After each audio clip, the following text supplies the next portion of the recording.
सरहद के उस पार में खुशामदीद, स्वागत। अफगानिस्तान में सूरत हाल इतनी तेजी से बदलेगी और तालिबान काबुल को इतना जल्दी फतह कर लेंगे, ये किसी ने नहीं सोचा था।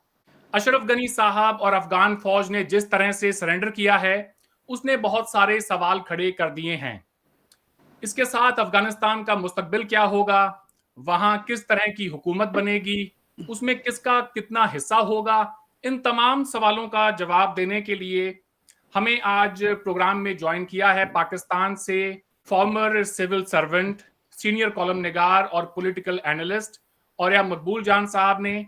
औरया साहब, आपका प्रोग्राम में खैर मकदम है। शुक्रिया बाबा। भारत से हमें ज्वाइन किया है मेजर जनरल बीके शर्मा साहब ने। आप डायरेक्टर हैं United service institution of India के। ये भारत का सबसे पुराना थिंक टैंक है। जनरल साहब, आपका भी प्रोग्राम में स्वागत है। बहुत बहुत शुक्रिया। सबसे पहले तो मैं आपकी तरफ आना चाहता हूं जनरल साहब, आप हमें ये बताएं कि अफगानिस्तान में अमेरिका की नाकामी की क्या वजह रही और उसके साथ साथ काबुल सरकार और अफगान फौज ने जिस तरह से सरेंडर किया है, उसके पीछे क्या वजह रही? फर्स्ट सबसे पहले तो ये बात है कि तकरीबन चंद एक लोगों को छोड़ के, जैसे औरया मकबूल जान साहब हैं, ज़्यादातर जो मेजॉरिटी असेसमेंट जो है वो अफगानिस्तान के ऊपर फेल हो गई थी कि इतनी तेज़ी के साथ गवर्नमेंट गिरेगी और इतनी तेज़ी के साथ जो है तालिबान 9 दिनों के अंदर पूरे अफगानिस्तान को अपने काबू में ले आएंगे। जहां तक तालिबान का ताल्लुक है, उनको क्रेडिट जाना चाहिए कि उन्होंने एक बहुत स्वीपिंग विक्ट्री वहां हासिल की है, लेकिन मेरे हिसाब से ये इस विक्ट्री के बहुत सारे और वजूहात हैं जो रिलेटेड हैं नाकामयाबियों के, नाकामियां और कामयाबी जो अमेरिकन्स की और वहां की जो काबुल गवर्नमेंट की तरफ से रही है। और इसमें सबसे पहली जो चीज है वो है वहां के अंदर जो है सियासी बटाव जो है वहां पे आपस में, वहां की जो जिसको हम पॉलिटिकल एथनोपोलराइजेशन कहते हैं, उसको वहां की जो काबुल रजीम है वो कभी भी काबू में नहीं ले पाई। वहां हमेशा जो हॉर्स ट्रेडिंग होती रही, मैच फिक्सिंग होता रहा और अमेरिकन ने किसी ना किसी तरीके से अपनी मर्जी का एक प्रो अमेरिकन प्रेसिडेंट वहां पे उन्होंने उस पर लागू करने की कोशिश की। और जो वोटिंग परसेंटेज थी वो भी आप देखेंगे कि बहुत ही कम थी, जिसको एक हम रिप्रेजेंटेटिव गवर्नमेंट सही मायनों में नहीं कह सकते। उसके ऊपर 2014 के ऊपर जो अशरफ गनी थे, जो एक टेक्नोक्रेट हैं और मेरे ख्याल में वो बहुत जल्दी अफगानिस्तान छोड़ के अमेरिका चले गए थे, तो over a period of time he was more American than he was actually Afghan. और उनका जो तरीका था वहां पे क़यादत का, वो एक ऑटोक्रेटिक तरीके से वहां पे काम कर रहे थे, बिल्कुल जो एक सेंट्रलाइज किया था पूरा डिसीजन मेकिंग। और उनकी टीम आप मिनिस्टर्स की देखें, चीफ ऑफ आर्मी स्टाफ, हर एक को उसमें रद्दोबदल होता रहता था, उससे कोई कंसिस्टेंसी नहीं थी। फिर एक वहां एक कोटरी काम कर रही थी, वही 8-10 लोग जो उनके बिल्कुल इनर सर्कल में हैं, वही जो कहते हैं उसी के ऊपर अमल होगा और बाकी लोगों के ऊपर इतना कोई यकीन भी नहीं था।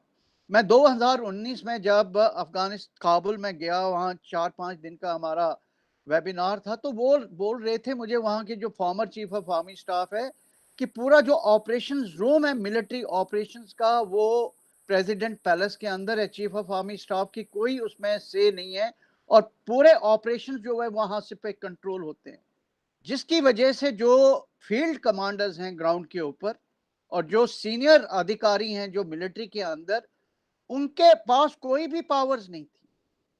तो वो एक दूसरी बात हो गई। फिर जो है मैनेजमेंट ऑफ वॉरलॉर्ड्स, आप देखें उनके जो प्रॉब्लम्स हैं वो दोस्तम के साथ भी रहे, उनके ऊपर उन्होंने चार्जशीट किया, बाद में उसको फील्ड मार्शल बना दिया। जनरल अत्ता नूर जो गवर्नर थे बालक के, उनको वो हट नहीं रहे थे, उनको हटाया। इसी तरीके से कानूनी अब्दुल्ला और बहुत सारे जो नॉन पश्तून लीडर्स थे ان کے ساتھ ان کے بہت زبردست پرابلم رہے اور وہ ان کو اکاموڈیٹ نہیں کر پائے ایک ریپرزینٹیٹیو گورنمنٹ کے اندر. پھر آپ دیکھیں جب Afghan national defence and security forces بنی وہ لوگ کون تھے؟ میجورٹی آف ان کی جو لیڈرشپ تھی وہ یا تو ناردرن الائنس کے لوگ تھے یا وہ مجاہد سے جو طالبان سے الگ ہو گئے وہی تھے. اور وہ پوری افغان فوج جو ہے وہ ایتھنک لائنز پہ آپریٹ کرتی تھی، ان میں کوئی homogeneity as a national force کبھی آئی نہیں پائی. تو اس کو بھی ٹرانسفارم نہیں کر پائے، اور اس کی ٹرانسفارمیشن تب ہوتی جب وہ وہاں پہ ہائر لیڈرشپ ایسی رکھتے جو لوگ کرپشن میں ملوث نہ ہو. وہاں پہ گھوسٹ یونٹس تھی، زمین کے اوپر لوگ نہیں ہیں لیکن پیپر کے اوپر آپ نے لوگ کھڑے کر دیے ہیں. بہت بوڑھے لوگ جو ہیں جو لائلٹیز انجوائے کرتے ہیں ان لوگوں کو اپنے کمانڈ رول میں لگا دیا. تو وہ ان کی پرابلم تھی. ایکسٹرنل پرابلم جو تھی، جتنی بھی ان کی ٹریننگ کا میتھڈ تھا، اب طالبان ایک گوریلا فورس تھی اور یہ امریکن ان کو ایک ویسٹرن ماڈل کے اوپر ان کو ٹرین کر رہے تھے جو سوٹڈ نہیں تھا افغان کنڈیشنز کے لیے. ٹھیک ہے، اور وہ زیادہ تر ایک سٹیٹک فورس بن کے رہ گئی، نہ کہ ایک گوریلا فورس کو ایک گوریلا کی طرح لڑنے کی ان کو ٹریننگ دی گئی. تو یہ دوسری ان کی بہت زیادہ پرابلم تھی. پھر افغانستان میں ہمیشہ باہر والوں نے وہاں پہ انٹرفیرنس کی ہے. ہم گریٹ گیم بولتے ہیں، great game 1، great game 2، great game 3 وہاں چلی رہی ہے. کوئی بھی کنٹری جو ہے افغانستان کا سکا نہیں، وہ اپنی جو پراکسی وار ہے وہ افغانستان کے اندر جو ہے وہ اس کو کرتے ہیں. اور خاص کر اس میں جو رول ہے پاکستان کا بہت بڑا رول رہا، کیونکہ انہوں نے جب طالبان کا راؤٹ ہوا 2001 میں تو پوری ان کی لیڈرشپ وہاں کی ایک پورا بریگیڈ پاکستان آرمی کا کنڈز میں جو ملوث تھا لڑائی میں، وہ پورا وہاں سے لفٹ کیا گیا. پوری ان کی لیڈرشپ جو ہے وہ لفٹ کی گئی اور نارتھ ویسٹرن فرنٹیئر ایریا میں ان کو پوری سیف ہیونز دے کے ان کی ٹریننگ چلی گئی. اوپر سے امریکنز نے ایک بہت بڑی بیوقوفی کی. طالبان اس سٹیج پہ آگے تھے کہ وہ ہتھیار ڈالنے کے لیے تیار تھے، لیکن امریکنز ایروگینس ان کی اکڑ اتنی زیادہ تھی کہ انہوں نے ان کو بون پروسیس میں بھی جو ہے شامل نہیں کیا. بعد میں بھی اشرف حمید کرزائی بار بار بولتے رہے کہ یہ لوگ تیار ہیں نیگوسیشنز کے لیے، لیکن امریکنز کو اپنے اوپر اتنا زیادہ کانفیڈنس تھا وہ کسی بھی سٹیج پہ جب تک کہ یہ 2020 کا جو انہوں نے ان کے ساتھ وڈرال ایکارڈ کیا تب تک وہ طالبان کے ساتھ بات کرنے کے لیے تیار نہیں تھے. اور ان کی پوری پالیسی ایک فلپ فلاپ کی پالیسی تھی، کبھی ٹروپس بڑھا دیے کبھی کم کر دیے. اور 2014 سے تو پوری چیز جو انہوں نے افغان سیکیورٹی فورسز کے اوپر چھوڑ دی تھی، اکا دکا ایئر سٹرائک کر لی، وہ اپنا بوریا بسترا وہاں سے اٹھانے کے چکر میں تھے، جس سے افغان جو آرمی ہے اس کا مورال بھی بہت ڈاؤن ہو گیا تھا. پھر اور زیادہ بہت انکنسسٹنسیز تھی، انٹیلیجنس کی، لاجسٹک سپورٹ کی، ایمونیشن کی، کیجولٹی ایویکویشن کی، یہ ساری خامیاں ان میں آتی گئیں اور ایک کمزور لیڈرشپ تھی، جس کی وجہ سے جو ہے یہ سب کچھ اس حالت میں آگے کہ اشرف غنی کے آس پاس کوئی تھا نہیں، اور جو امریکن جو ملٹری کمانڈرز تھے ان کو نہ پولیٹیکل لیڈرشپ پہ ٹرسٹ رہا اور نہ ان کو ملٹری لیڈرشپ کے اوپر ٹرسٹ رہا. اور بیچ میں طالبان نے ایک بہت اچھی جو اسٹریٹجی اس وقت کی کہ جہاں جہاں انہوں نے پوسٹ کو گھیرا وہاں کے جو ایلڈرز تھے ان لوگوں کو انہوں نے ان کو کانفیڈنس میں لے کے انہوں نے نیگوسیشنز کروایا کہ ہم آپ کی جان بخش دیں گے، آپ یہ پوسٹ چھوڑ کے چلے جاؤ اور ہتھیار یہاں پہ چھوڑ کے چلے جاؤ. تو یہ سارے جو ریزنز ہیں اس کی وجہ سے جو یہ ہے کولیپس ہوا ہے. یہ میری اسسمنٹ ہے اس کے بارے میں. جی بہت بہت آپ کا شکریہ. میں اوریہ صاحب کی طرف آتا ہوں، اور اس سے پہلے کہ اوریہ صاحب سے سوال جواب کا سلسلہ شروع ہو، جو بات جنرل شرما نے کہی وہ بالکل میں بھی اسے ریپیٹ کرنا چاہوں گا کہ پچھلے 20 سال سے اوریہ صاحب طالبان کی جو حکمت عملی ہے، وہاں کا جو ٹرائبل کلچر ہے، وہاں کے جو نارمز ہیں، ان کے بارے میں پوری دنیا کو اور خصوصاً پاکستان اور ہندوستان کے لوگوں کو آگاہ کرتے رہے. ان کی تمام باتیں آج سچ ثابت ہوئی ہیں. اوریہ صاحب، اس سے پہلے ہم مستقبل پر بات کریں، سب سے پہلے تو میں آپ سے یہ جاننا چاہوں گا کہ آپ طالبان کی اس فتح کو کس طرح سے دیکھتے ہیں؟ دیکھیں، بنیادی طور پر دو چیزیں ہوتی ہیں کہ جو انسان کو لڑاتی ہیں. تاریخ اس بات پہ شاہد ہے. ایک ہوتی ہے اس کا مذہب جس کے لیے وہ جان دیتا ہے، اور دوسرا ہوتی ہے اس کی قبائلی یا خاندانی عصبیت. یہ جو زمین میں ان کا جھگڑا ہے نا، یہ ہم نے بعد میں اکٹھا کیا ہے. قبائلی عصبیت ہوتی ہے تو اس کے بعد وہ زمین ہوتی ہے، وہ زمین کے لیے لڑتے ہیں. ورنہ زمین اگر آج آپ کو گھاس اگانا بند کر دے یا پانی دینا بند کر دے، لوگ مائگریٹ کر کے کہیں سے کہیں چلے جاتے ہیں. ایلینز اٹھے تھے یہاں آ گئے. جو بنیادی مسئلہ تھا وہ امریکنز کا، وہ پہلے دن سے جس کو وہ سمجھے نہیں، وہ بنیادی طور پر افغانستان کا ٹرائبل سٹرکچر تھا. آپ دیکھیں کہ اتنے چھوٹے سے علاقے میں، پنجشیر کے علاقے میں، اور اوپر کا جو علاقہ نارتھرن لائنز کا علاقہ تھا، اور طالبان بہت سٹرونگ تھے 1996 سے لے کے 2001 تک، لیکن ریزسٹنس بہت زبردست رہی. یعنی پنجشیر ویلی کے اندر اور باقی جگہوں پہ. کیوں؟ اس کی وجہ یہ تھی کہ دو ملیشیا تھے، ایک تاجک ملیشیا تھا اور ایک ازبک ملیشیا تھا. تاجک ملیشیا کو لیڈ کرتے تھے احمد شاہ مسعود، اور اس کو لیڈ کرتے تھے جنرل دوست. بیچ میں ہزارہ جات کا جو علاقہ تھا، ان کا بھی ایک ٹریڈیشن تھی کہ پشتونوں کے ساتھ ان کی لڑائی. 4 پشتون مرتے تھے تو وہ جا کے بدلہ لیتے تھے کہ ہم نے 5 جو ہیں مظاہرے مارنے ہیں یا 5 یہ مارنے ہیں. یہ جو ایک ملٹی نیشنل اور ملٹی ایتھنک فورس بنانے کی امریکن نے کی تھی، میں پہلے دن مجھے اندازہ ہو گیا تھا کہ یہ بہت بری طرح ماری جائے گی. اس کی وجہ یہ ہے کہ ملٹی ایتھنزم جو ہے یا ملٹی کلچرل جو صورتحال ہوتی ہے، وہ ٹرائبل سوسائٹی میں چلتا نہیں ہے. آپ $7,000 تنخواہ دے دیں، آپ $10,000 تنخواہ دے دیں، اس کے اندر وہ عصبیت پیدا نہیں ہوتی، وہ پریجوڈس پیدا نہیں ہوتا. انہوں نے یہ کرنے کی کوشش کی کہ ایک ایسی یونٹ بنانے کی کوشش کی جس میں ازبک بھی ہوں، جس میں تاجک بھی ہوں، جس میں ہزارہ بھی ہوں، جس میں بدخشانی بھی ہوں، جس میں پشتون بھی ہوں. وہ سارے کے سارے ہمارے لوکل تھانوں کی طرح، لوکل یونٹ کی طرح وہاں پر ہو گئے. تو اس دن جب بنا رہے تھے، میں یاد رکھا تھا 2001-2002 کے اندر، تو میں نے آرٹیکل لکھا تھا کہ یہ جو انہوں نے شیرف والی صورتحال بنائی ہے، یہ سمجھتے نہیں ہیں جیسے ہنگیرین مائیگرینٹس آئے ہوئے تھے، فلانے آئے ہوئے تھے، ان کو مل ملا کے رہنے جن سے ہم لڑ لیں گے. ایسا ہوگا نہیں، کیونکہ وہ لوگ یہاں کے رہنے والے ہیں. اس کے مقابلے میں ہوا یہ کہ طالبان نے پرائمریلی اپنا جو اسٹرانگ ہولڈ تھا پشتون سوسائٹی، اس کو نہیں چھوڑا. اور وہ پشتون سوسائٹی جو تھی اور پشتون جو تھی، پشتون بلی جو تھی، اس کے ساتھ بہت کمیٹڈ رہے. پشتونوں میں سے ان کو کچھ زیادہ لوگ مل نہیں سکے. مزاحمت کر رہی بھی ایک چھوٹے سے ٹرائب کا ہیڈ ہے.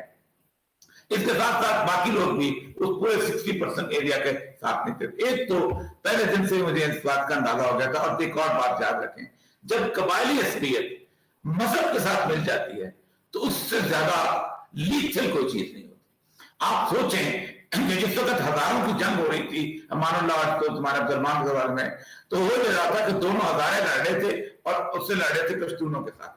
لیکن اچانک کسی کو خیال آیا کہ اس کو مذہب کو شامل کرے، تو انہوں نے کہا ہزارہ تو شیعہ ہے، تو شیعہ تو کافر ہے. اور جب وہ کافر ہو گیا تو پھر اس کے بعد وجہ کہ پورا افغانستان جو تھا وہ ہزاروں پہ پل پڑا اور ان کو شکست فاش دے دی. تو 2 چیزیں بہت اکٹھی تھیں طالبان کے اندر. نمبر 1 مذہب، کہ ہم نے یہاں پر مذہب کے نام پہ جنگ لڑنی ہے، اور دوسرا یہ تھا کہ پشتون، اور تیسرا یہ تھا ایک ٹریڈیشن کہ ہم 2 قوموں کو شکست دے چکے ہیں، انگریزوں کو شکست دے چکے ہوئے ہیں. اور یہ کانفیڈنس بڑی چیز ہوتی ہے، جب جنگ میں کانفیڈنس بہت لڑاتا ہے. اور دوسرا ہم جو ہے ہم سوویت یونین کو یہاں پر شکست دے چکے ہوئے. یہ میرا اس شروع دن سے انالیسس تھا 2001 میں بھی 2002-03 میں کہ یہ جو آپ ایک نیکچر بنا رہے ہو، یہ جو ایک ایسی فورس بنا رہے ہیں. دیکھیں انگریز نے بڑے صحیح میں فورس بنائی تھی، انہوں نے بڑی محنت کی تھی. 50-60 سال لوگوں کو اپنے ساتھ میں لایا، کسی کو ریزیڈنٹ اسٹیٹ بنایا، کسی کو آنریری کیپٹن بنایا، کسی کو جائیدادیں دیں، وہ کیا، سارے لوگوں کو باقاعدہ ایک آدمی کے گرد جمع کیا. اور اس جمع کرنے کے بعد ان کو ساتھ پھر پینسلوینیا کی ٹریڈیشن بھی اور طرح کی تھی کہ ایک جگہ سے چلتا ہوا آتا تھا، پنجاب کو روڑتا ہوا پانی تک میں جا کے لڑائی کر لیتا تھا.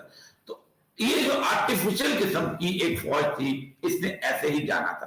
اسی لیے ہوا یہ کہ جس وقت طالبان نے انہوں نے جب لڑائی شروع کی، آخری میں یاد رکھا تھا کہ جس وقت ان کی نیگوسیشن وہاں مکمل ہوئی ہیں فروری میں، تو ان لوگوں نے کہا اشرف غنی وغیرہ نے کہ ہم آپ کو لڑکے دکھاتے ہیں، ہم دیکھیں گے، ہم لڑیں گے. 6 مہینے کی مہلت دی گئی. 6 مہینے کی مہلت کے اندر ہوا یہ کہ ادھر سے یہ لڑنے جاتے تھے، اور وہ جو کرتے یہ تھے کہ اپنی بندوق جا کے بھیجتے تھے.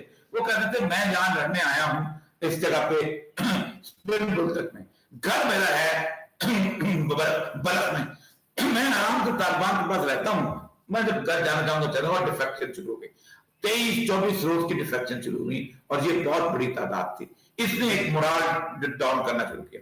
दूसरा ये था कि जितने भी लोग थे जो अहमद करजई हों या उसके बाद गनी हों या बाकी लोग हों, ये सारे के सारे अफगान सोसाइटी से इनको निकले हुए कम से कम 20-25 साल हो गए थे।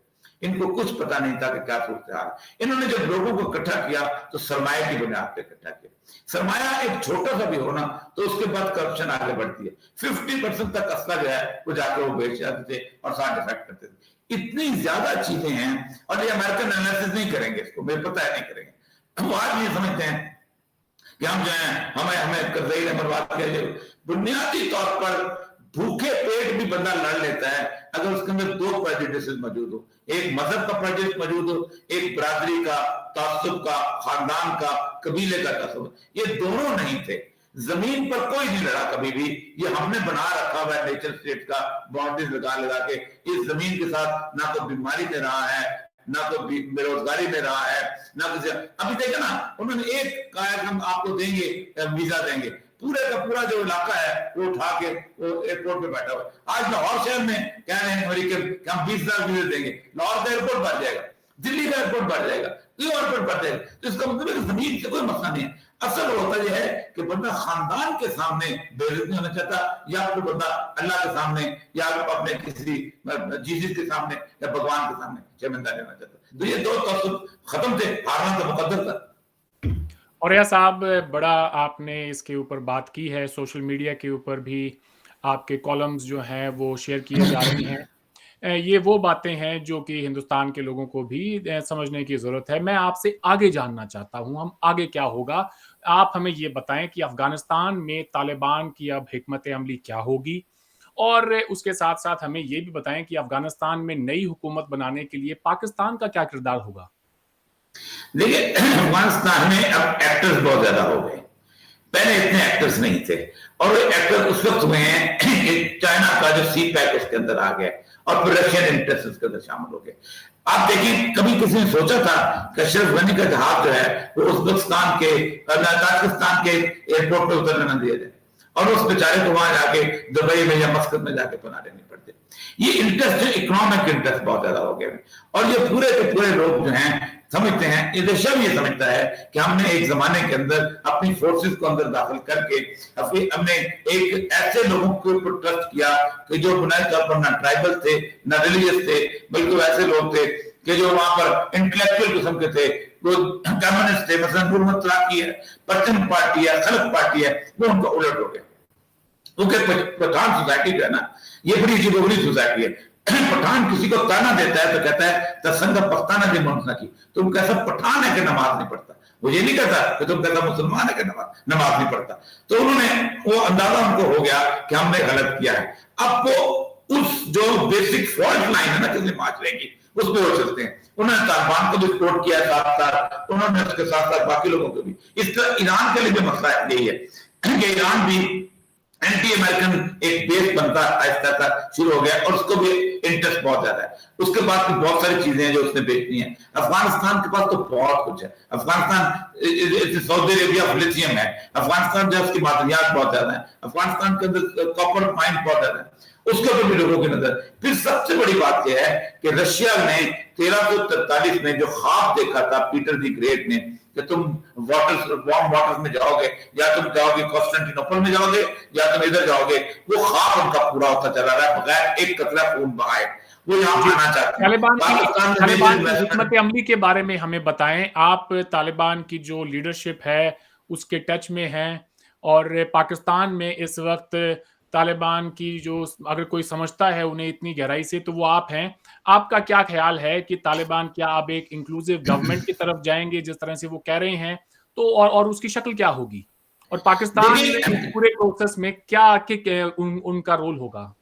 देखिए, तालिबान का पहले दिन से एग्रीमेंट यही था कि हम इंक्लूसिव गवर्नमेंट बनाएंगे ताकि एक बेहतर तरीके से, लेकिन दोनों तरफ से कोशिश ये हो रही थी कि कौन ज्यादा पोजीशन ऑफ स्ट्रेंथ में आता है, जिसके पास ज्यादा इलाका होगा उसको उतनी वजारतें मिलेगी, उसको उतना हिस्सा मिलेगा। तो तालिबान ने ये कोशिश की कि मैक्सिमम जाके उस पर किया जाए, इसीलिए जब उन्होंने तकरीबन 85% पाकिस्तान दे दिया तो उन्होंने अब्दुल्ला को उनको बुलाया था, आप बैठ जाओ, लेकिन वो अपने चक्कर में थे कि नहीं हम ऐसा हो नहीं सकता, और फिर आखिर में उन्होंने काबुल ले लिया।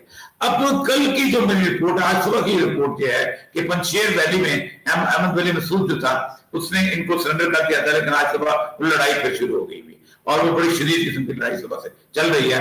और वो तालिबान तो समझते हैं कि एक पंजशेर को छोड़ के बाकी सारा इलाका जो है उसके हम कर सकते हैं, लेकिन असल मसला जो है ऑल इंक्लूसिव गवर्नमेंट बन जाएगी। उसकी एक वजह है, उसकी एक वजह यह है कि रीजनल पावर्स का इंटरेस्ट बहुत ज्यादा है। रशिया का इंटरेस्ट है, चीन का इंटरेस्ट है, पाकिस्तान का इंटरेस्ट है, ईरान का इंटरेस्ट है, और ये पूरे के पूरा अफगानिस्तान को घेरे हुए हैं। इस जगह से इंटरफेरेंस बहुत मुश्किल है किसी किस्म की, ना फिजाई हो सकते हैं ना जमीनी हो सकती है, और सारा मसला यही है कि यहाँ पर एक जमीनी सूरत क्या बनती है और क्या। लेकिन इससे पहले वहां पर अफगान कौम का मसला यह है कि वो कहीं ना कहीं उनके यहाँ लड़ाई जो है ना घुट्टी में पड़ी हुई, तो वो कहीं ना कहीं लड़ेंगे जरूर। मुझे लगता है अगले 2-3 महीने जो है ये जैसे होता है ना, एक जल्जले के बाद आफ्टर शॉक्स आते हैं, ये आफ्टर शॉक्स चलेंगे और फिर होगा। पाकिस्तान कंफ्यूज है दो मामला के अंदर। एक तो इस मामले में कंफ्यूज है कि वो समझते हैं कि अगर वहां तालिबान गवर्नमेंट आ गई तो फिर पाकिस्तान में उसका इन्फ्लुएंस इतना ज्यादा होगा कि उसको रोका नहीं जा सकता। और ये मैंने विटनेस हूं 1994 से लेके 2001 का, कि जो इलाके पाकिस्तान के बॉर्डर के साथ थे वो सारे तालिबान से को अप्रिशिएट करते थे, अपने मुकदमे वहां लेके जाते थे और उस सिस्टम को फॉलो करने की कोशिश करते थे। आज भी लोग समझते हैं कि ये जो आज रोज रेप के केसेस होते हैं, अगर तालिबान यहाँ होते तो क्या करते, वो एक सेंटिमेंट्स की फीलिंग क्या बहुत ज्यादा होती है। दूसरी ये बात है कि अगरचे कि पाकिस्तान फौज समझे या ना समझे, लेकिन पाकिस्तान में जो टीटीपी का शुरू का ऑनस्लॉट था वो बुनियादी तौर पर एक प्लानिंग के तहत किया गया था ताकि पाकिस्तान की फौज को रोका जाए और ये अमेरिकन फौज के साथ मिलकर अफगानिस्तान में वो काम ना करे और हमें फतह नसीब हो। और वो ऑनस्लॉट जो था, उन ऑनस्लॉट ने वाकई रोका और तालिबान को वहां पर किसी ने तक अपना बेस बनाने में मौजूद थी। अगर वो वहां फारिग होते हैं तो जहां कहीं ना कहीं एक मूवमेंट चल, एक तो ये खौफ है। दूसरा यह है कि पाकिस्तान अभी तक कंफ्यूज है कि उसने चीन की गोद में बैठना है या अमेरिका की गोद में बैठना है, और ये बहुत बड़ी कंफ्यूजन है। और पाकिस्तान का जो है ना बिजनेसमैन तबका है जिन्होंने वहां पर इन्वेस्टमेंट्स की हुई हैं, मैंने आप खुद सोचें कि हंगरी से लेके और माल्टा से लेके और उसके बाद अमेरिका में और बाकी जगह पे वो समझते हैं कि हम जो है वेस्टर्न मॉडल को फॉलो करें तो ठीक होगा, चाइनीज के साथ हमारा चलेगा नहीं। चाइनीज को ज्यादा समझते हैं कि हमारी फौज जो है उसकी सपोर्ट कर दे, हमें जहाज दे दे तुझे, लेकिन हमारे बिजनेस में इंटरफेयर ना करे, ये काम कोई और करता रहे। तो वो एक कंफ्यूजन है, मुझे समझ नहीं आती ये कंफ्यूजन कब दूर होगा। ये रोज बात होती है, रोज सीपैक का चेयरमैन कभी ये होता है कभी होता है। इस कंफ्यूजन को अगर पाकिस्तान दूर कर गया तो ठीक है, वरना पाकिस्तान जो है वो कोई भी डिसीजन नहीं ले पाएगा। चैलेंजेस क्या है पाकिस्तान के सामने इन टर्म्स ऑफ इस कंफ्यूजन को दूर करने के लिए?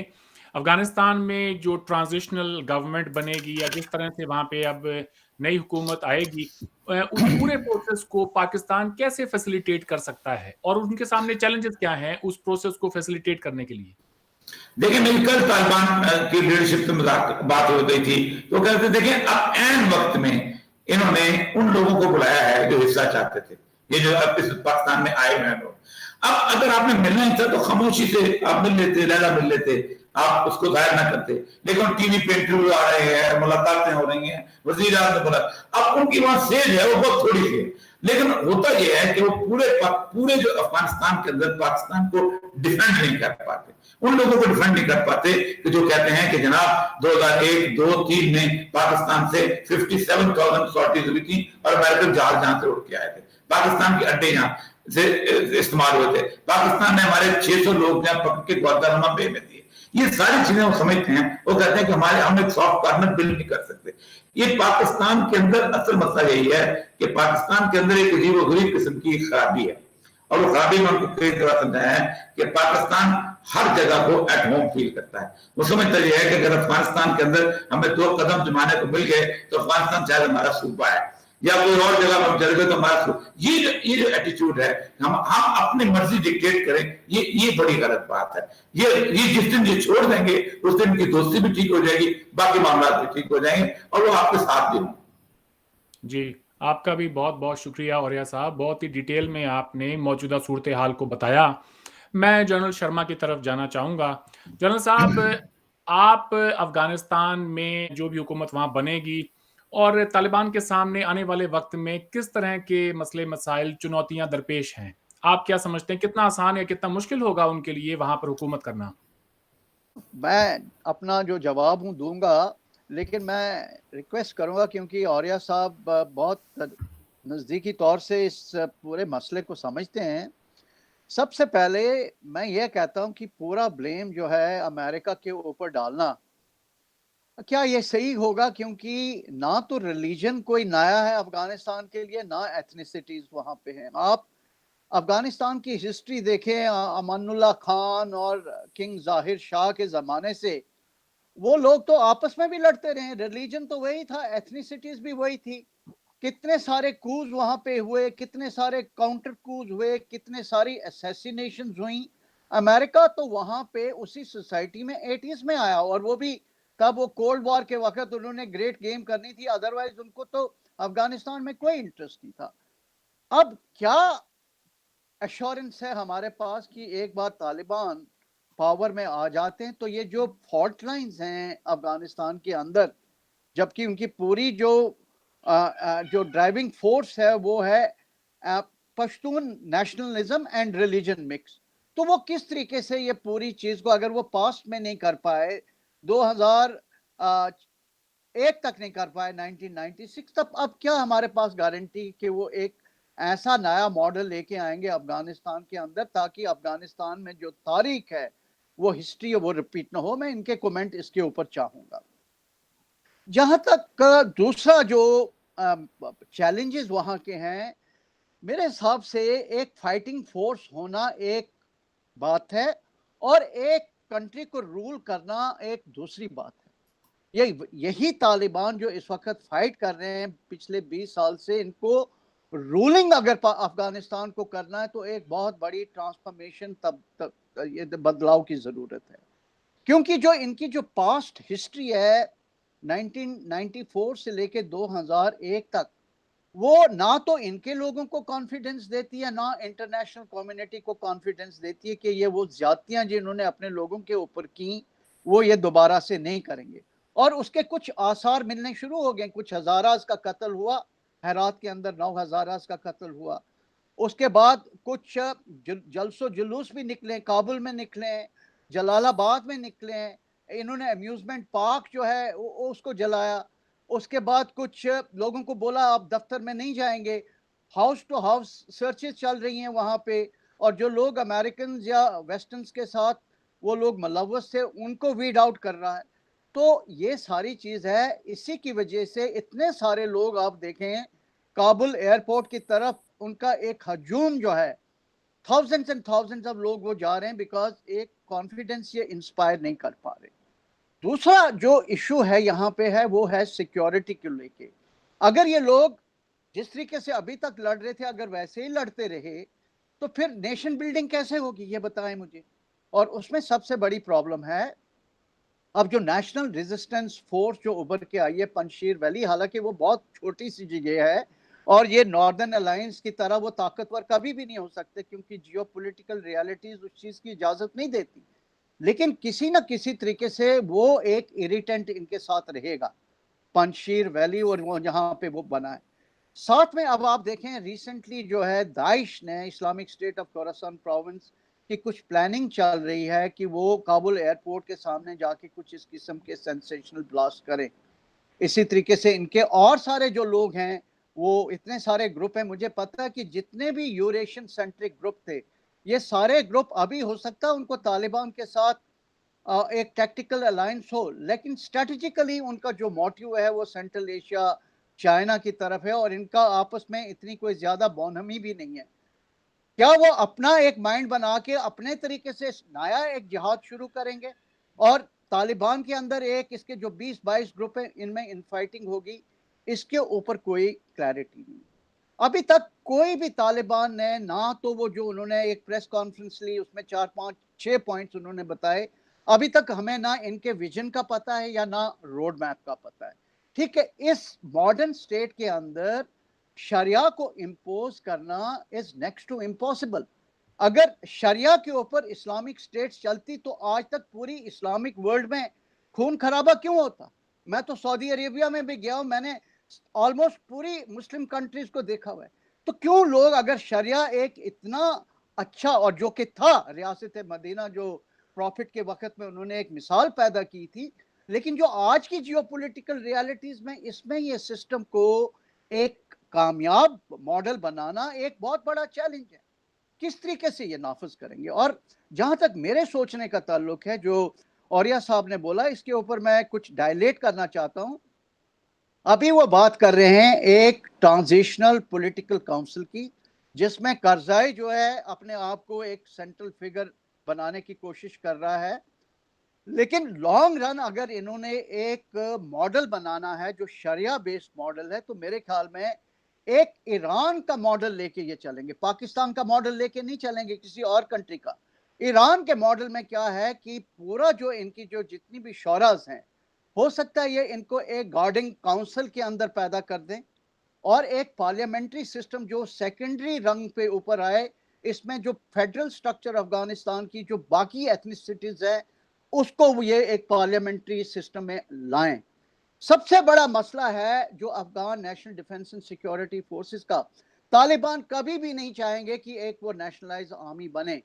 मुझे लग रहा है कि जो तालिबान है वो बैकबोन बनेगा नई स्टेट का, जैसे इस्लामिक वो रिपब्लिक गार्ड हैं आप अफगानिस्तान में, आईआरजी हैं, उसी मॉडल के ऊपर हो सकता है ये तालिबान का हार्ड कोर करे, और जो बाकी लोग हैं, पश्तून हैं या नॉन पश्तून जो पहली फौज का हिस्सा थे, उनको मलेशिया या सेकेंडरी फोर्स की तरह ये उसमें शामिल करें।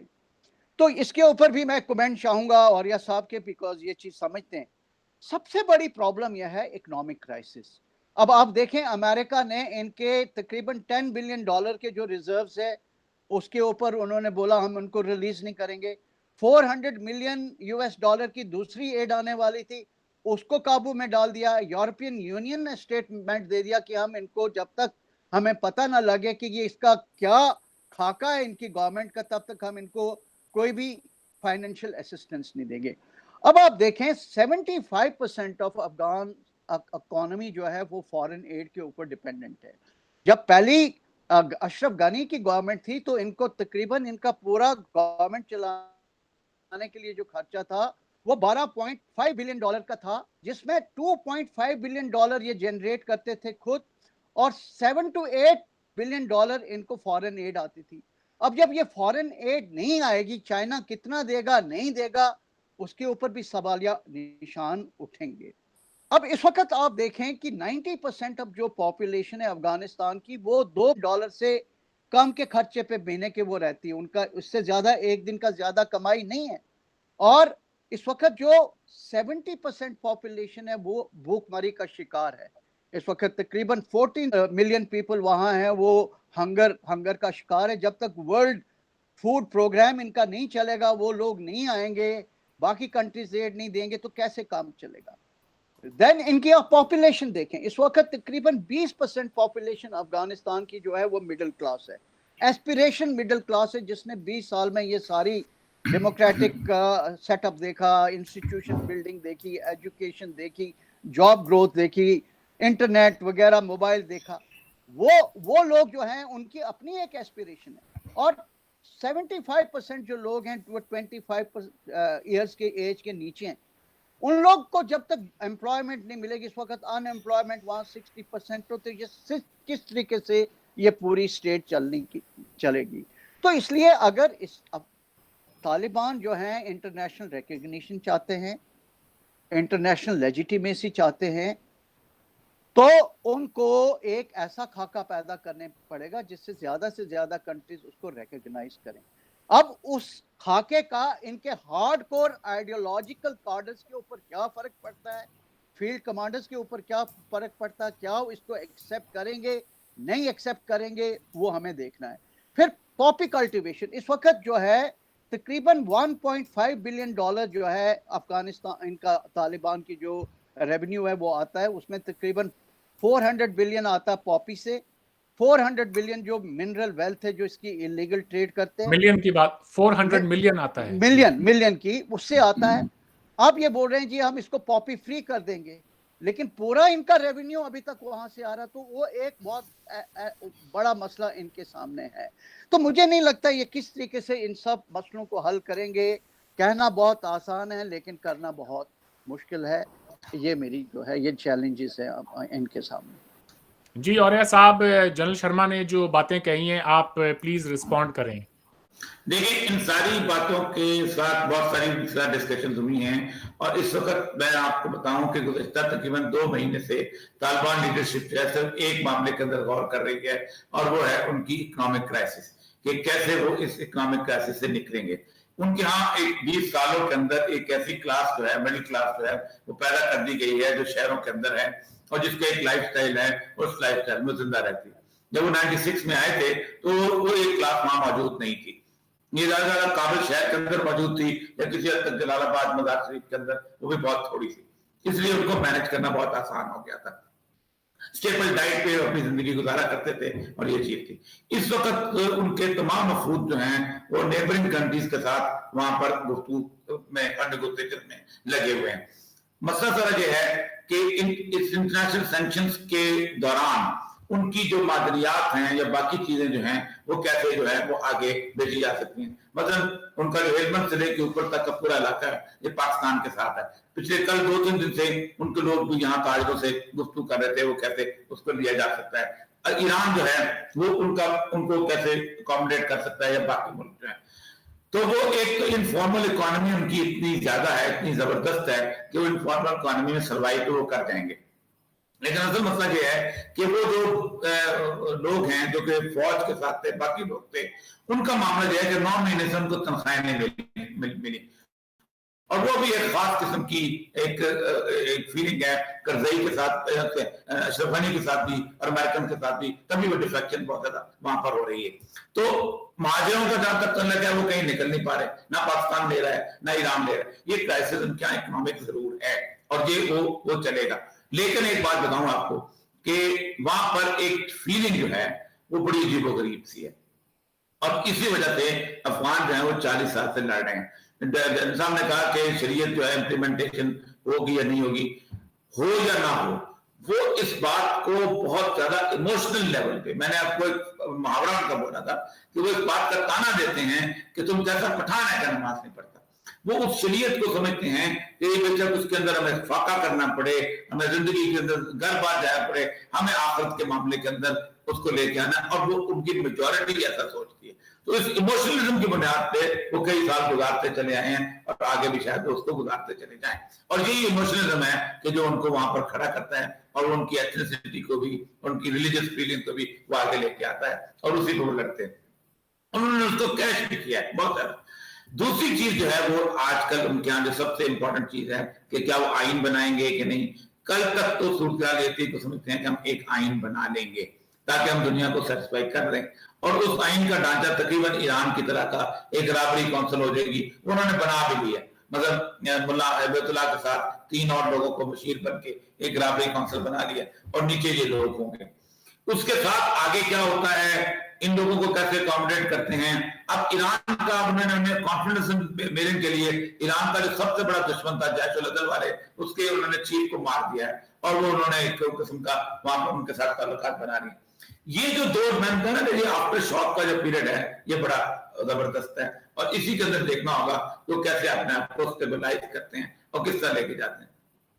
जहां तक के अफगान मुआशरे के अंदर ये नौजवान और नए लोगों का तलक है, ये एक जजीरे की तरह है, ये आइलैंड है।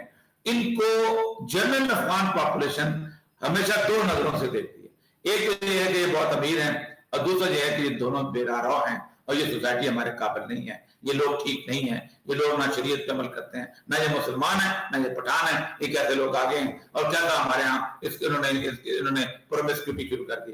یہ دونوں مکس فیلنگ ہے جس کے اندر سے یہ جو سٹی کی کمیونٹیز ہیں یہ بلڈ اپ ہو رہی ہیں. جہاں تک اس بات کا تعلق ہے وہاں سے نکلنے والے کا کابل سے, مجھے نہیں لگتا کہ وہ لوگ جو کہ کابل کا شہری ہے وہ وہاں سے نکل رہا ہے. کابل میں آج سے 30-40 دن پہلے کانگریس میں باقاعدہ بلنکن کو بلایا گیا تھا تو 20,000 ہمارے جو مترجم ہیں ان کے تم ویزے کیوں نہیں جاری کرتے. اب وہاں مسئلہ ذرا یہ ہو گیا ہوا ہے کہ دو طرح کے وہاں پر لوگ ہیں. ایک وہ ہیں کہ جو فوری طور پہ باہر جانا چاہتے ہیں اور ظاہر بات ہے ہر وہ بندہ جو تھوڑا بہت انگریزی جانتا ہے, ہنر جانتا ہے, کمپیوٹر جانتا ہے, کوئی اور کام جانتا ہے, وہ کہتا ہے میں کہیں فرانس میں, جرمنی میں, انگلینڈ میں وہاں جا کے سیٹل ہو جاؤں, کوئی بھی اس ڈیولپنگ کنٹریز میں نہیں رہنا چاہتا ہمارے جیسی. تو وہ ایک تو باغم دوڑ وہاں پر مچی ہوئی ہے. لیکن ریسٹ آف افغانستان جو ہے وہ کسی نہ کسی طرح سیٹل کر دیں گے. آپ دیکھیں یہ جو پیسفل سرنڈر ہوا ہے اس کو کوئی سمجھ نہیں رہا. یہ بہت امپورٹنٹ چیز ہے, اس کو سمجھنا چاہیے. میں نے ایک امریکن ٹی وی کو بھی میں کہہ رہا تھا یہ پیسفل سرنڈر کیوں ہوا ہے. یہ اس لیے ہوا ہے کہ لوگ 40 سال سے تنگ آئے ہوئے جنگ سے. لوگ کہتے ہیں نہیں بھائی بہت ہو گئی. آپ دیکھیں جلال آباد میں جو ہوا ہے کہ انہوں نے طالبان کو اکٹھا کیا ہے, ساتھ جا کے اس کو اکٹھا کیا ہے, انہوں نے کہا بھائی آپس میں جس نے جس کے سامنے سرنڈر ہونے ہو جاؤ, جو مرضی کرو لیکن جنگ بند کرو, اللہ کا نام لو, خدا کا خوف کرو, بہت ہو گئی. تو 40 سالہ جنگ جو ہے کسی ملک کے آپ مسلط کر کے دیکھ لیں, آپ خود سوچیں کیا ہوگا. اور ہم نے تو افغان مہاجرین کو اپنے سامنے دیکھا ہوا 1979 میں جس وقت آئے تھے, جس طرح کے وہ گھروں میں رہتے, ایسے ایسے بڑے لوگ, ایسے ایسے امیر لوگ ایک ایک جھونپڑیوں میں آ کے رہتے رہے تھے. ان کی 3-4 نسلوں نے یہ ایکسپیرینس کیا. اب وہ تنگ آئے ہوئے ہیں. اب ان کے لیے طالبان آ گئے یا کوئی آ گئے, انہیں پیس چاہیے. اور پیس جو تھا وہ پہلے نہیں آ رہا تھا کیونکہ بات انہوں نے جنرل صاحب صحیح کہی کہ کرزئی ان کو ساتھ لے کے جانا چاہتا تھا, امریکن ایروگنس موجود تھی. کرزئی نے الیکشن میں ان کو راضی کر لیا, امریکن ایروگنس موجود تھی. اور امریکن سمجھتے تھے کہ ہم شاید اس سارے علاقے کو B-52 سے کر لیں گے یا ہوا ہیلی کاپٹر سے ان سے کر لیں گے. وہ نہیں ہو سکا. امریکہ انہوں نے کیا نہیں جا سکتا امریکن کو, یہ بہت بڑی خام خیالی تھی. اب وہ مجھے لگتا یہی ہے ایک صورتحال کنسنسس کی آئی ہے کہ کہیں نہ کہیں ہم جو ہے یہاں پر ایک بیٹھ جائیں اور وہ اس طرح کی شریعت بھی نہیں ہوگی اور اس طرح کی ماڈرنٹی نہیں ہوگی. یہ بیچ کا راستہ, لیکن یہ 2-3 مہینے تک یہ پتہ چلے گا کیا صورتحال بنتی. جی اوریہ صاحب, آپ کیا سمجھتے ہیں کہ افغانستان کے مستقبل کے لیے ہمسائے ممالک کا کیا کردار ہوگا اور اس کے ساتھ ساتھ اسلامک امت اس کے لیے کیا رول پلے کر سکتی ہے؟ دیکھیں اسلامک امت تو اب نکل چکی ہوئی ہے بیچ میں سے.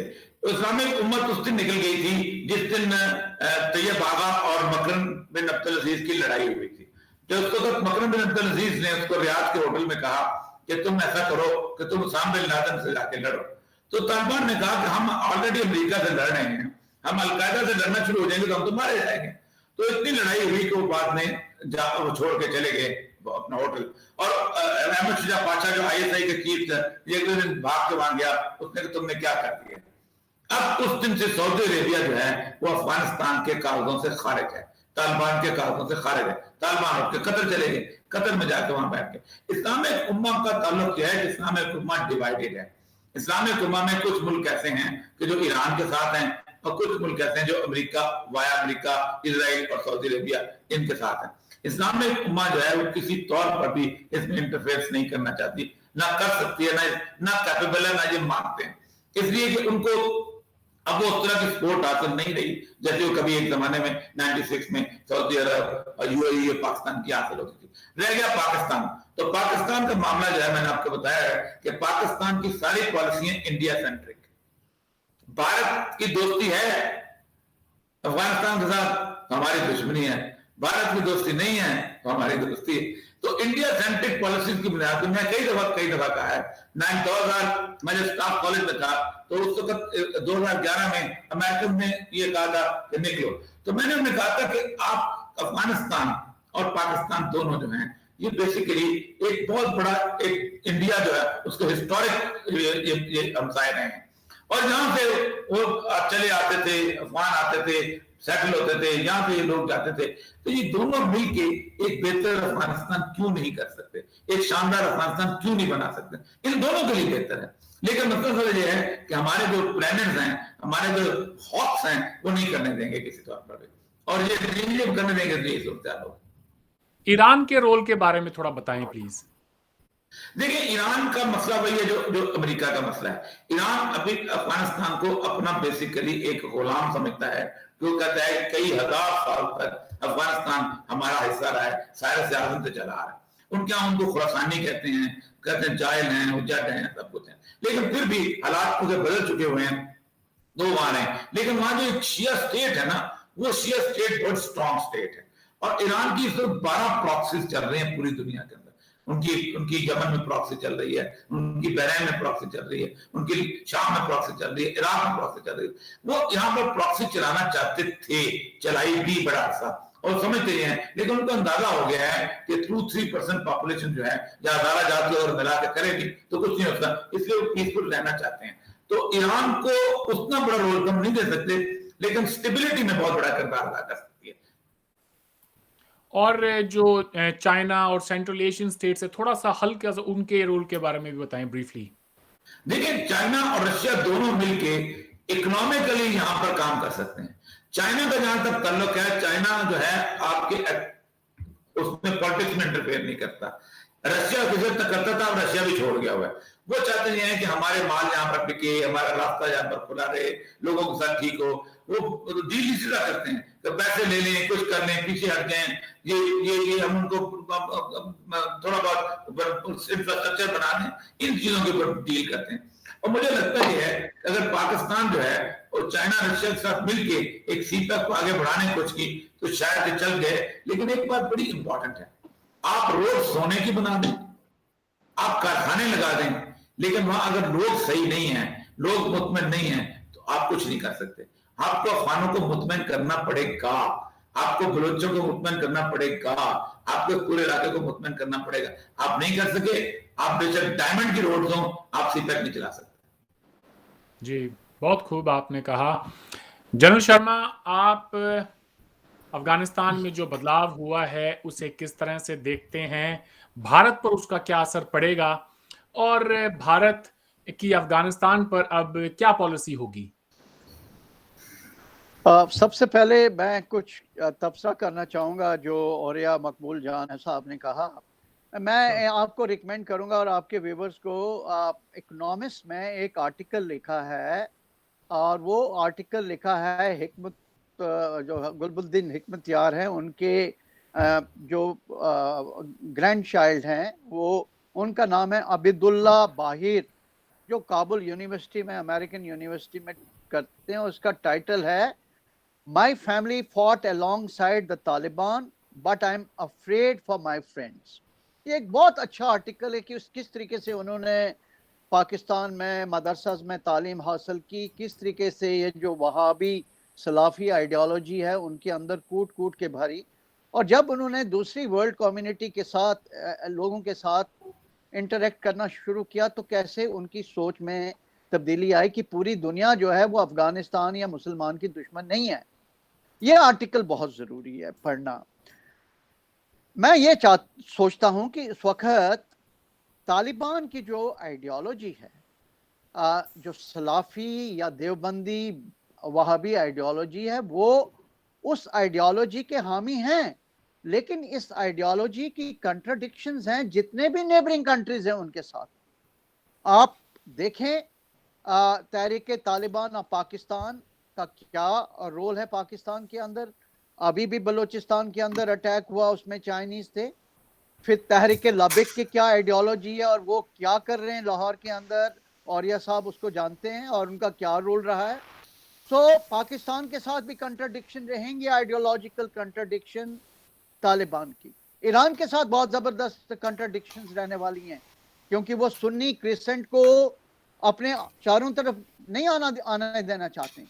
इसी तरीके से आप जितने भी सेंट्रल एशियन रिपब्लिक्स हैं, मैं वहाँ के चप्पे चप्पे में मैंने 3 साल रहा हूँ, हर साल वहाँ पे जाता रहता हूँ।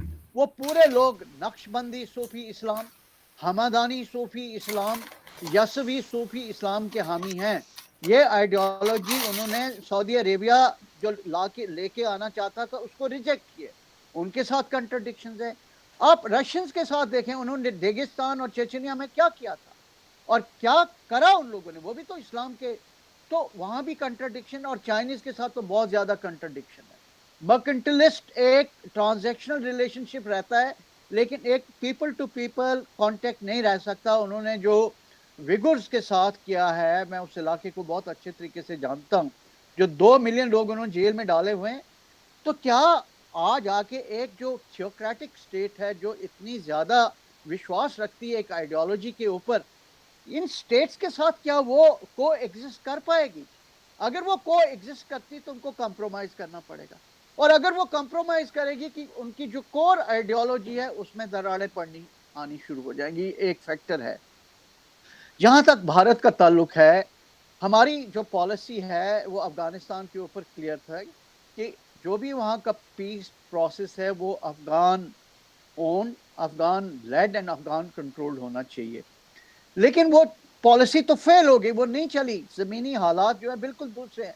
अगर इस वक्त बैठ के वो एक पावर शेयरिंग अरेंजमेंट करते हैं और एक इंक्लूसिव रिप्रेजेंटेटिव गवर्नमेंट वहाँ पे लगते हैं, जिसमें जितनी भी एस्पिरेशन दूसरी एथनिसिटीज़ की हैं, और उसको लोया जिरगा या किसी और मैकेनिज्म के थ्रू उसको एंडोर्स करते हैं, तो इंडिया उसको एक्सेप्ट करेगा। वो हमारी पहले भी पॉलिसी थी, वो अब भी पॉलिसी रही है।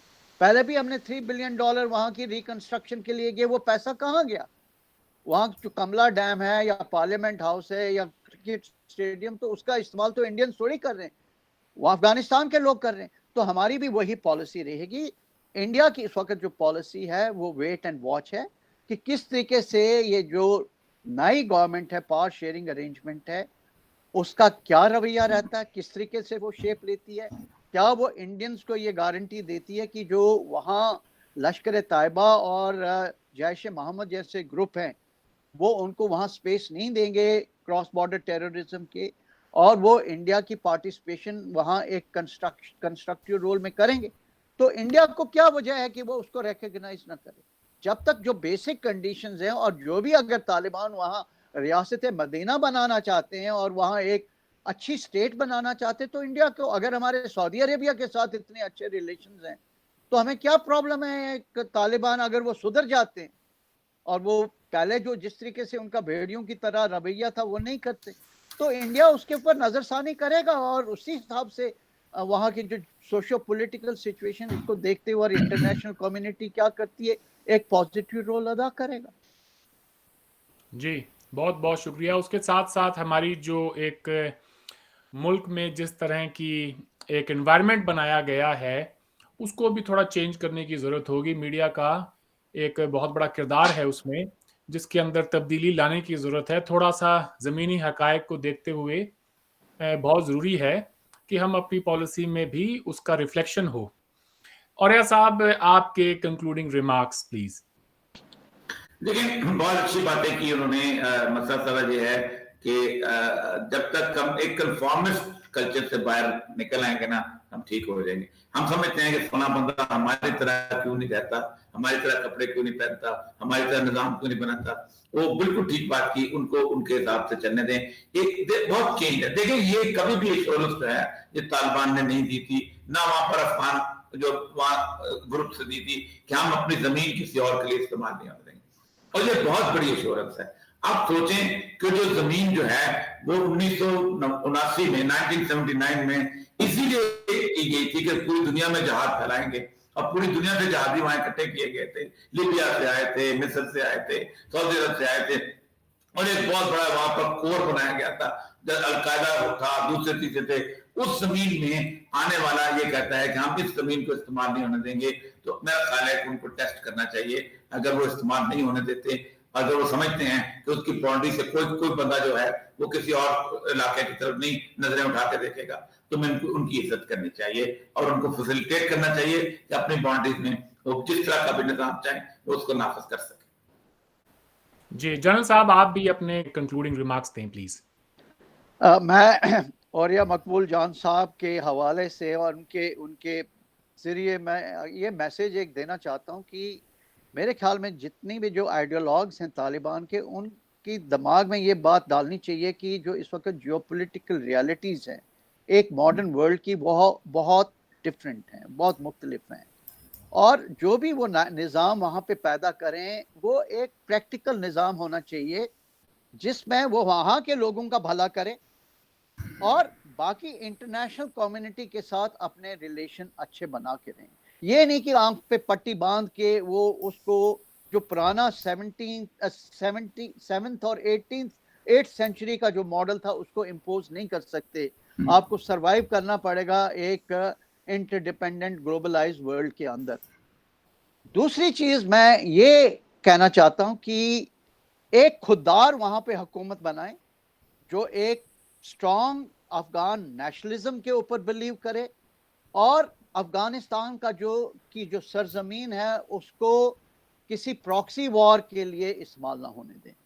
अगर आप एक बिल्कुल न्यूट्रलिटी रहेंगे और एक सैटेलाइट स्टेट या एक प्रॉक्सी स्टेट नहीं बनेंगे किसी भी नेबरिंग स्टेट की, तो लोग आपकी रिस्पेक्ट करेंगे और लोग आपकी मदद के लिए आएंगे। और तीसरी चीज मैं ये कहना चाहता हूं कि इस वक्त एक बहुत अनप्रेसिडेंटेड ह्यूमैनिटेरियन क्राइसिस वहां पे है जहां पे लोगों को जरूरत है मेडिकल फैसिलिटीज की, खुराक की और चीजों की जरूरत है। एक ऐसा माहौल पैदा करें ताकि जो जितनी भी इंटरनेशनल एड एजेंसीज हैं वहां पे आके वो लोगों की मदद कर सकें। थैंक यू जनरल साहब। आखिरी में मैं सिर्फ एक बात कहना चाहता हूं, वो ये है कि हम एक स्टेटमेंट देते हैं, ब्लैंकेट स्टेटमेंट की जी तालिबान ऐसे हैं, तालिबान वैसे हैं। मैं तालिबान को 3 कैटेगरीज में रखता हूं। सबसे पहले तो उनकी जो पॉलिटिकल लीडरशिप, जो कि आज की दुनिया को, उसकी सियासत को, इंटरनेशनल मीडिया को और उसकी जो सेंसिटिविटीज हैं उन्हें समझते हैं। दूसरे हैं तालिबान के मिलिट्री कमांडर्स जो कि बहुत ही ज्यादा रिजिड हैं, हॉट हेडेड हैं। और तीसरे खेमे में मैं रखता हूं कि जो एक आम तालिबान का फुट सोल्जर है जिसने अपनी जिंदगी में सिवाय जंग के और कुछ देखा नहीं है, और उनमें से बहुत सारे ऐसे हैं जो पहली मर्तबा अपनी जिंदगी में काबुल आए हैं। अब देखना ये होगा कि आने वाले वक्त में इन तीनों का आपस में सिंक्रोनाइजेशन कैसे होता है और ये तीनों मिलकर अफगानिस्तान को किस तरह से चलाते हैं। आज आप दोनों ने वक्त दिया, आपका बहुत बहुत शुक्रिया। आपसे फिर बात होगी। खुदा हाफिज। शुक्रिया। थैंक यू मकबूल साहब, थैंक यू।